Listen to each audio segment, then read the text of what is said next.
with Jason Clarke of the Carleton Place Canadians. The year to date, Jason, I guess the last time we talked, you had the World Junior, right around the World Junior experience. So I guess from that juncture on, first and foremost, how was that experience?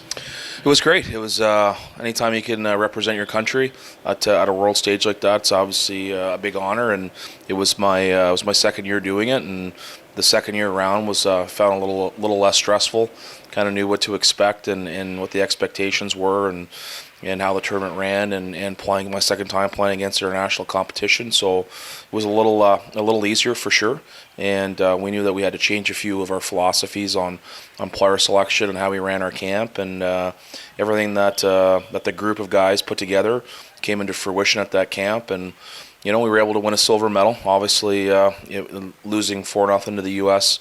in the gold medal game wasn't the way we wanted to end it, but you know what I mean. It wasn't our best game that we played in the gold medal game. I'll be honest with you. Our best game we played was in the semifinals against the Czech Republic.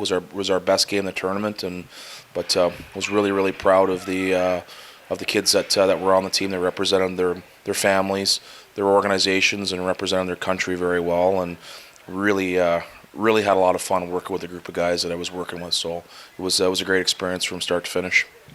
The U.S. much different than you expected. Obviously, you altered how you selected your team, but the USA on the world stage right now, did they look any different?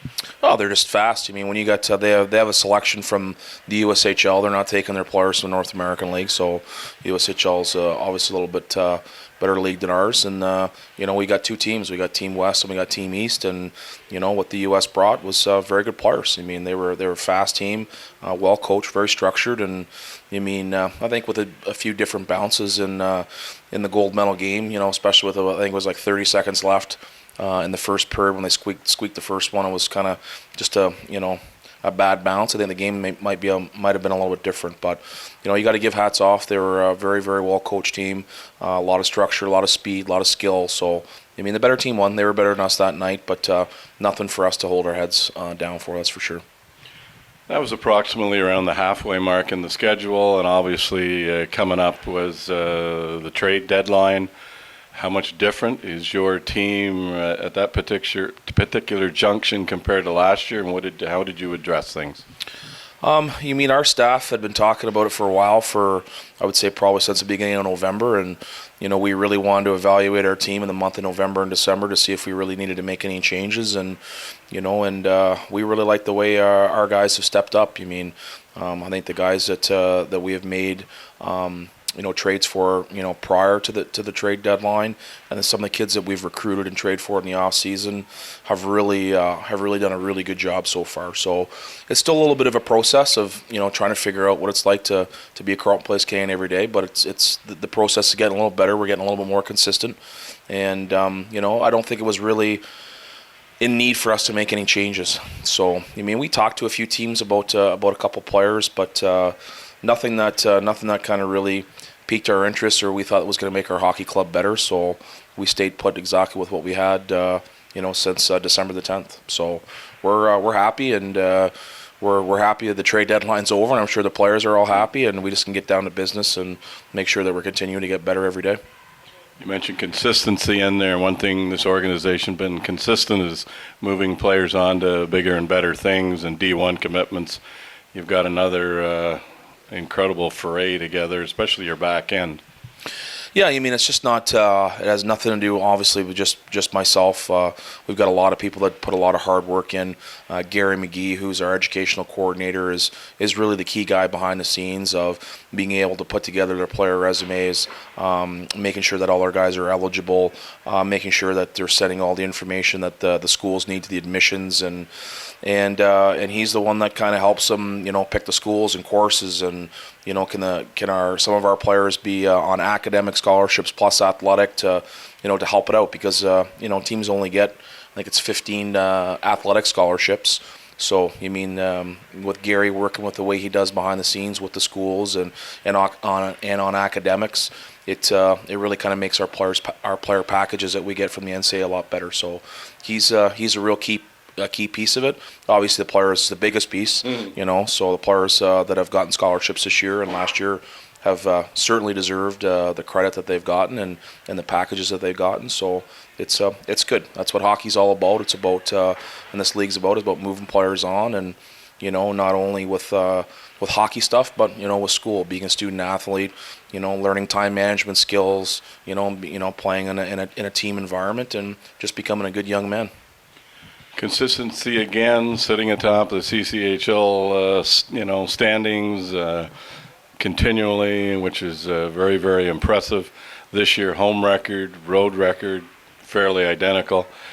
One of the little statistical quirks, though, is it's interesting with your record.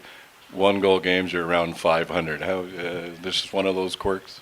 I think it's just one of those quirks. I don't think that's anything that we've really looked at. To be honest with you, and you've I just noticed that's a stat. I'm not an anomaly. Yeah.